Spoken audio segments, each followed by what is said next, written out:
So I'm here with Tony DeBoom from Try Dubai team, fellow Boulder resident. This is the first video IT online video show, and basically we're just going to be going through the weekend and in past few weeks results from the races. We're lucky enough to have Tony with us to kind of give us an insider scoop on what's going on with his athletes and what's going on the race scene. So welcome, Tony. Thanks for coming. Thanks for having me.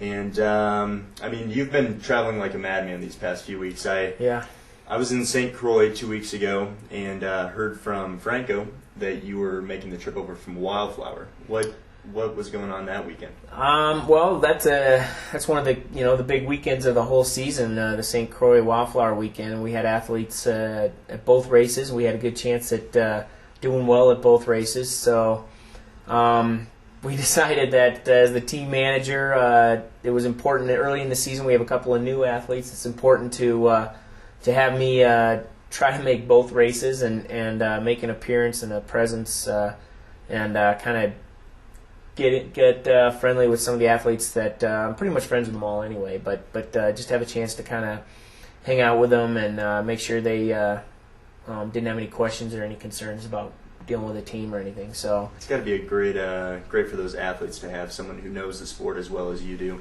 You know, you had such a fantastic career of racing, and just to have that background that you do, it's got to be very comforting for those athletes.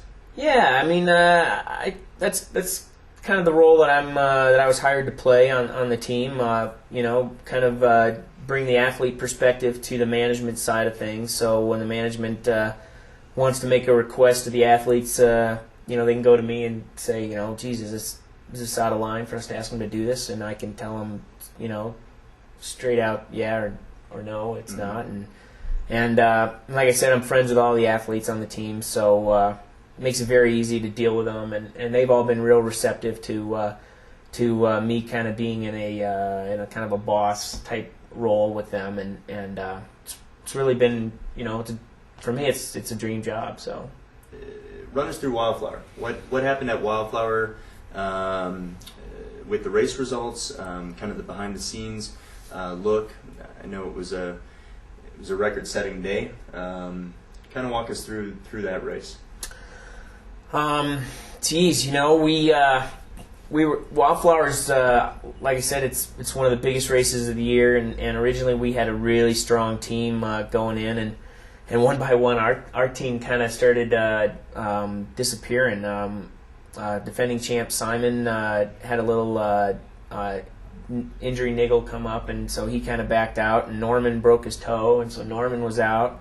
And Lisa Bentley, one of our new athletes, had a major invitation to another sponsor, Subaru, asked her to be a guest speaker at a big sales meeting, and Lisa really wanted to race, but she'd just never done the race, and just felt uncomfortable. Yeah, she felt uncomfortable not knowing the course, and so she switched to St. Croix, and all of a sudden we had, we still had a strong team there, but it was Chris and Joe. Mm-hmm. So, about a third of what we expected going over. But and obviously the headlines of that race was Terenzo Bozzoni, the young Kiwi athlete.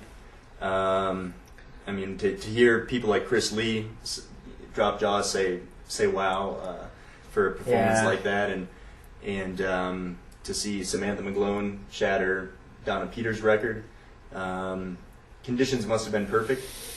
Wow, yeah, it was. That's one of the races where just all the big names in the long distance history of the sport, all the big names have ever, they've always raced there, and so that course is a real measurement as to who's the real deal. And I was really impressed last year when Simon broke 4 hours, just couldn't believe it. And then to see Terenzo just blow that record, just be in a different time zone, it was like, holy cow. And then, same with Samantha to break one of the, probably the longest standing record in the sport. Mm-hmm. Yep.